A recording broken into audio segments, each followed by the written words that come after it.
Slavery today is different than it was in colonial times. What's happened with the abolition of the slave trade is it's gone underground.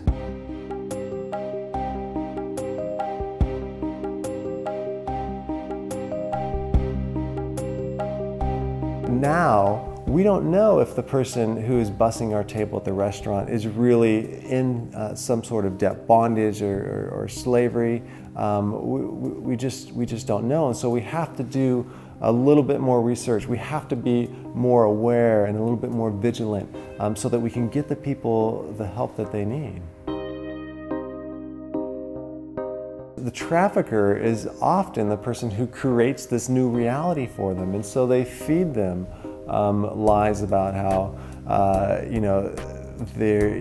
you've committed a crime here now, you're here illegally, if you go outside you're going to be deported, and the facilities for deportation are terrible, and you're going to be abused there, and this whole sort of thing. But the reality is, if somebody is in trafficking situation in this nation, that there's help for them, and that there can be a process where they go through and they receive job training, they receive shelter, they can receive legal status here. And so there's a lot of education that needs to take place amongst people who have even been trafficked.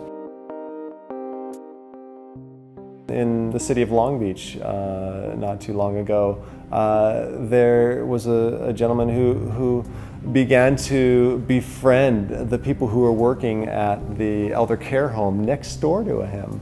And as he got to know them, when they would come out and take the elderly people for a walk around the block, as he got to know them, he realized that they were in slavery. They told him they were working 24/7. They were on call. They could not return home. They were held there captive.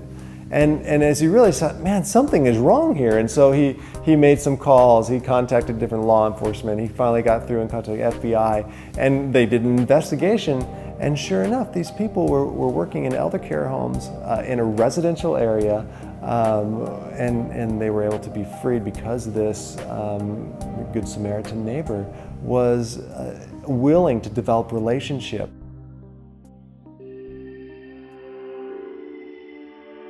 I used to work years ago in a restaurant. I used to wait tables, and there's people who, at that table that you go up to, there's parties that treat you like a vending machine, and there's parties who treat you like a human. And I think a lot of the times, sadly, my experience in waiting tables was the vending machine experience, where there's a dehumanization that basically, and it's true, my role at that point was to get them food. That's how they saw me. They didn't see me as a friend.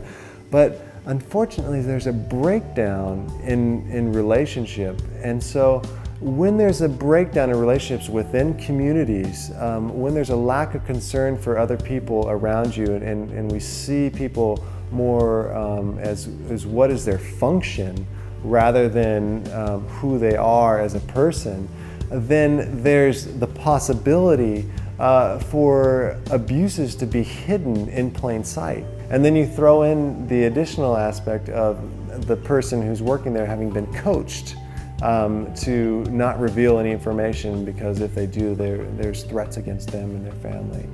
So it is challenging, but there are red flags that we can look out for.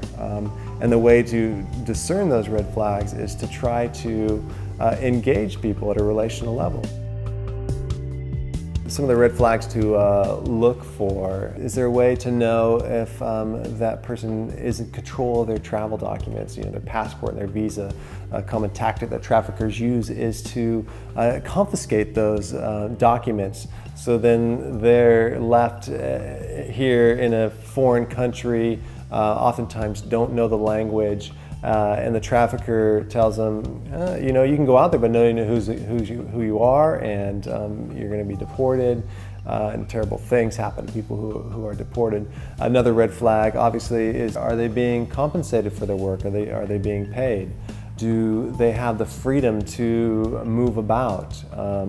Can they choose to work in another job to pay off a debt? Are they aware of their surroundings? So you could ask them, you know, can you recommend a place to eat around here? And they say, well, I don't really know any, you know, indicating that they never get out. That might be a red flag. And none of these kind of on their own would say that, oh, this person is a trafficking victim. But if you start to see a couple of red flags pop up, it may be something that you want to call and report. So the number to call nationally is 888-373-7888, and they kind of, it's a referral number, so anywhere you are in the nation, they can then direct the call to the agency that can deal with it.